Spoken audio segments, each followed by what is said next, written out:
muscle-bound heroes. My dad said, if I'm going to do Conan, it's going to be done my way. Curvy vixens. When I look at the female characters that Dad did, Mom was okay with that. The Da Vinci of fantasy art. This entire visual genre traces back to this one artist. How much did it sell for?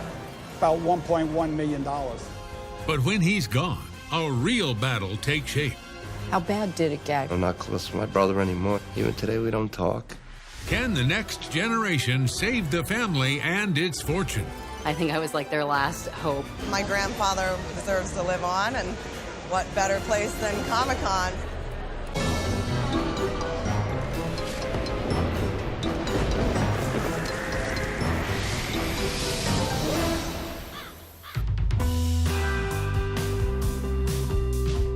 I'm Jamie Colby, driving through East Stroudsburg, Pennsylvania, about 100 miles north of Philadelphia. I'm headed to a fantasy world that sprang from the mind of an artist whose name you may not know, but whose work you've surely seen. My name is Bill Frazetta. My father was an incredibly successful artist and a great dad, but not such a great estate planner. So when he died, he left my siblings and me a valuable inheritance that nearly tore us apart. I'm Jamie. Hi, Jamie. How are you? Bill Frazetta. I meet Bill in front of the costume shop he's been running for 36 years. Can we go in? Come on in. On the third floor, Bill leads me to what he calls his private horror bar. I'd like to show you a couple of oil paintings that my dad did. These were done back in the 60s. You got Wolf Moon here. This was the sea monster. What do you call these? I've never seen art like this.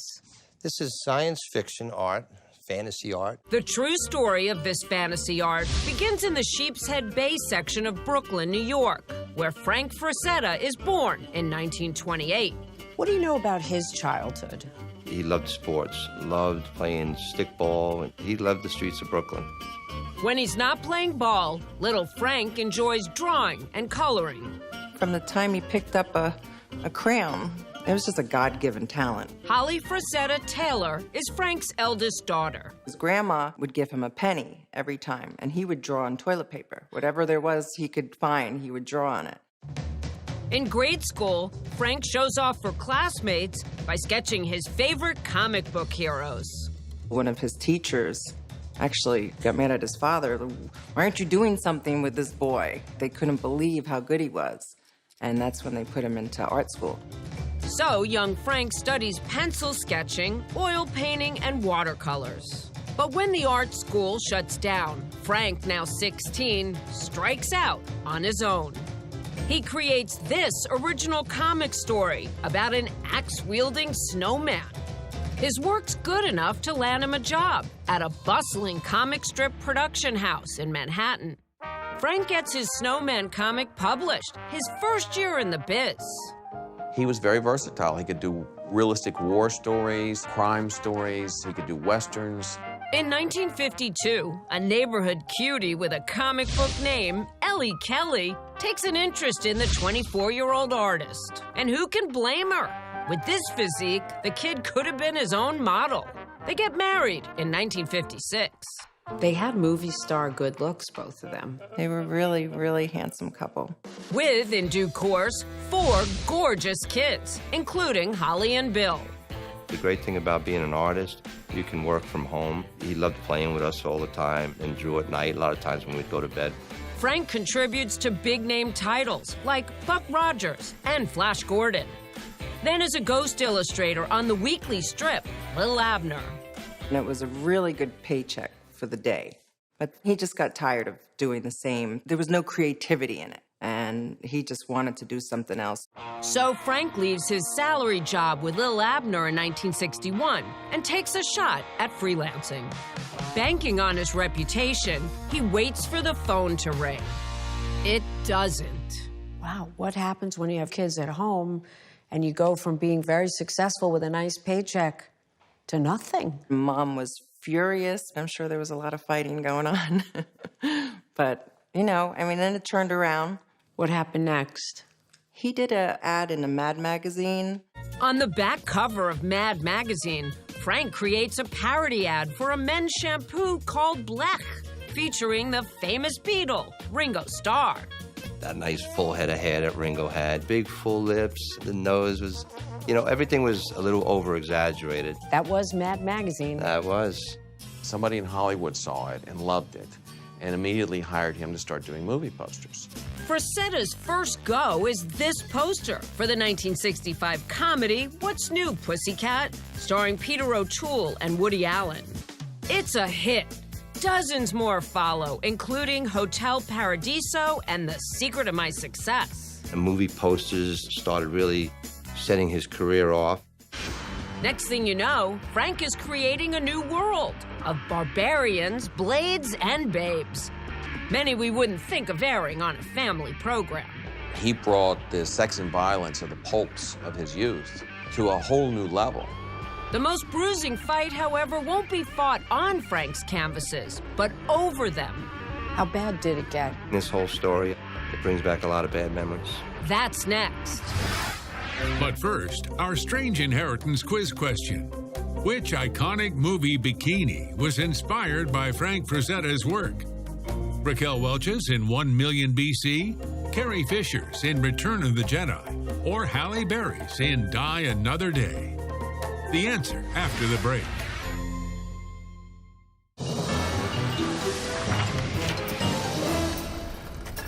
So, which bikini was inspired by Frank Frasetta's work? It's B. Princess Leia's slave costume is recognized as being influenced by this Frazetta book cover. It's 1966, and 38-year-old artist Frank Frazetta is creating movie posters for Hollywood. A New York publisher approaches him to do original cover art for the release of a paperback book series featuring Conan the Barbarian. My dad said, if I'm going to do Conan, it's going to be done my way. With oil on canvas, a hulking hero emerges, Conan the Adventurer. When he did this first Conan here, that's when he was put on the map. And it's almost like everything's jumping off the canvas at you. He's got everything. Weaponry, chains, the damsel in distress. This is everything that came right out of his mind. He was so powerful as a person that he put himself into a lot of his barbarians. With Conan, he saw a great potential to put himself into it, the wilder side of Frank. Frank goes on to do 7 more Conan covers, including Conan the Conqueror, the Buccaneer, and the Avenger. A mix of muscles, gore, and girls. The Frazetta covers helped sell more than 10 million copies and spawn a whole new style of fantasy art. Younger people today have no idea that this entire visual genre traces back to this one artist. Frank's so in demand that Ellie, who runs the business, is able to insist that they only accept projects where they hold on to the original artwork, including the rights to reproduce prints. My dad and my mother loved the art pretty much the same. My dad didn't want to give up any of his art, and neither did Mom. You know, when I look at the female characters that Dad did, they're like buxom and pretty sexy, curvy girls. Mom was okay with that? She did not mind that at all. She thought the body was beautiful to see on canvas the way he painted it.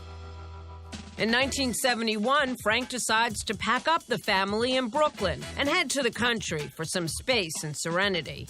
They land near East Stroudsburg, Pennsylvania, and buy an old farmhouse on 80 acres. What was it like growing up in the country? Oh, it was so nice because we had like no neighbors, so it was just a big playland out there. Nestled in the Pocono Mountains, Frank churns out more otherworldly scenes.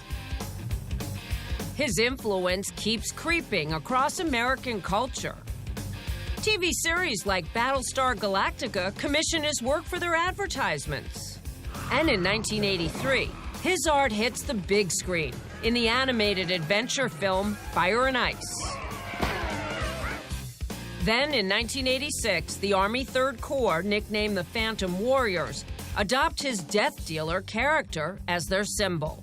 They even erect a bronze statue outside their Fort Hood headquarters in Texas. With an inventory of about 170 oil paintings on hand, Ellie Frazetta opens a Frazetta Museum in 2000 on the grounds of the family estate in the Poconos. You would get people with PhDs, and you would get bikers and everything in between. And they just had an absolute reverence for seeing these originals.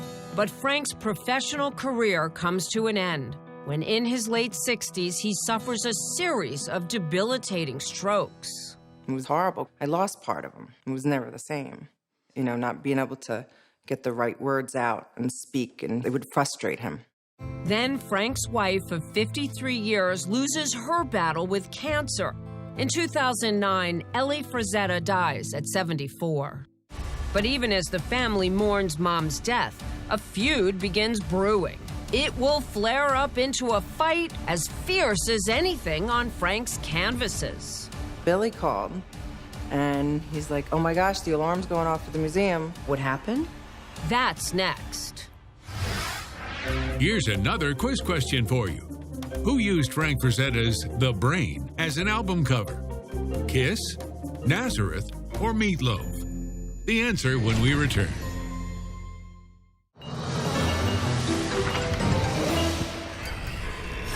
So, who used The Brain as an album cover?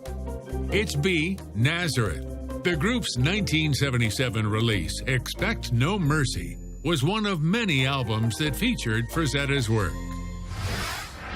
Legendary fantasy artist Frank Frazetta depicted hundreds of epic, otherworldly battles. But in 2009, the conflict comes home.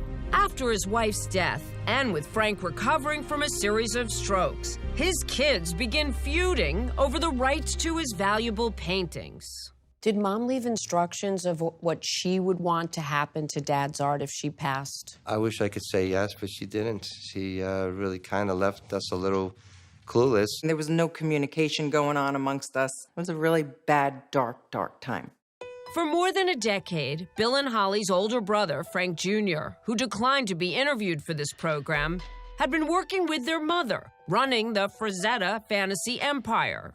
She let Junior run the business with her because I think it was old school, firstborn, and we all wanted to have a part of it. I think that's where Frankie felt entitlement because he did it so long with Mom that it was his. And of course, you know, sure, Frankie, you can have the art. I don't think so. In despair over the family strife, 81-year-old Frank Frazetta steps in, creating a trust so that all his children will benefit from his art and the business. But that settles nothing.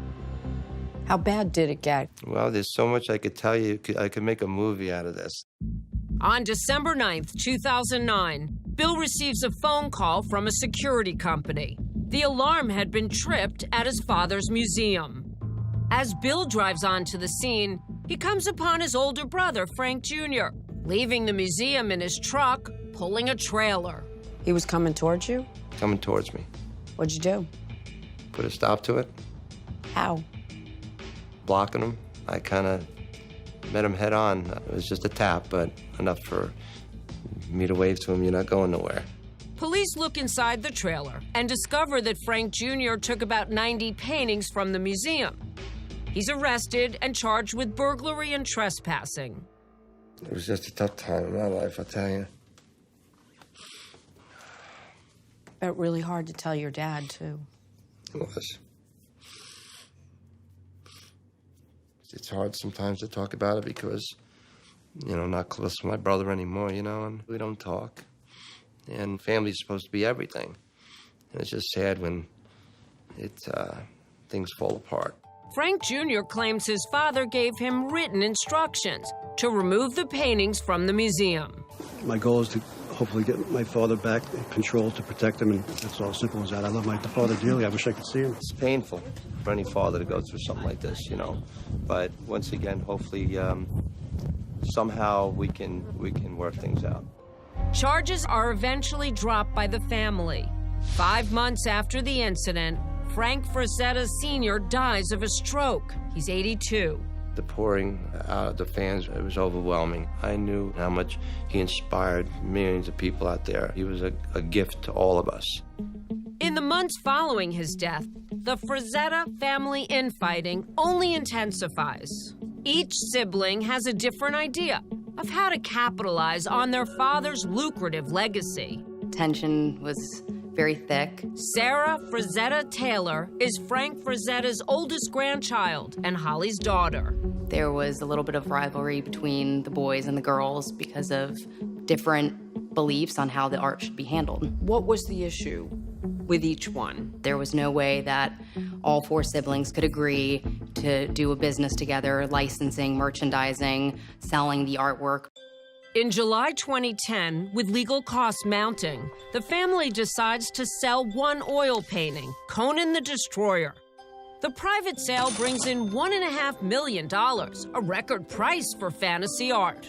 Unfortunately, Bill says the family sees very little of the proceeds. Sadly to say, a lot of it ended up going towards lawyers. So granddaughter Sarah says she volunteers to try and broker a peace among her warring elders.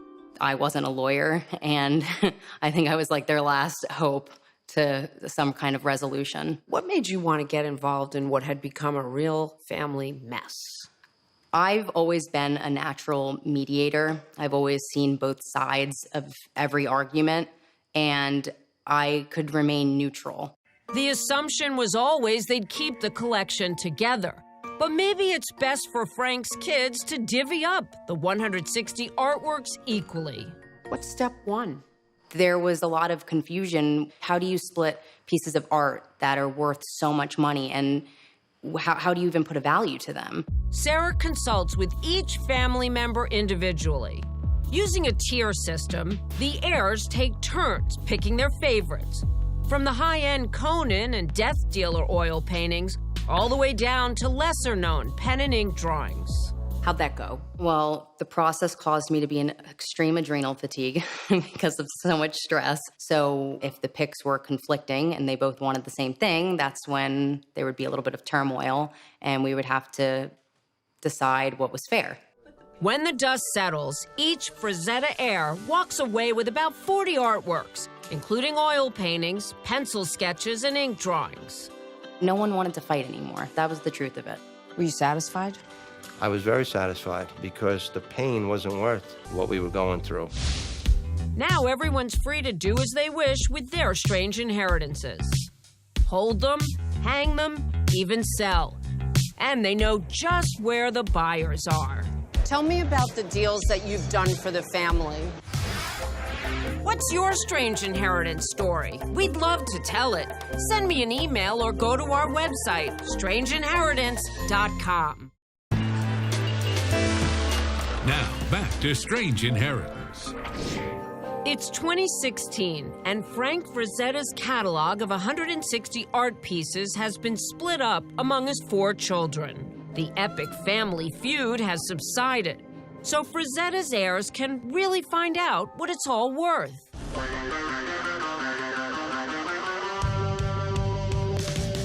Today, I'm at one of the world's largest comic conventions, New York Comic-Con, and catch up with Vincent Zerzolo, co-owner of Metropolis Collectibles.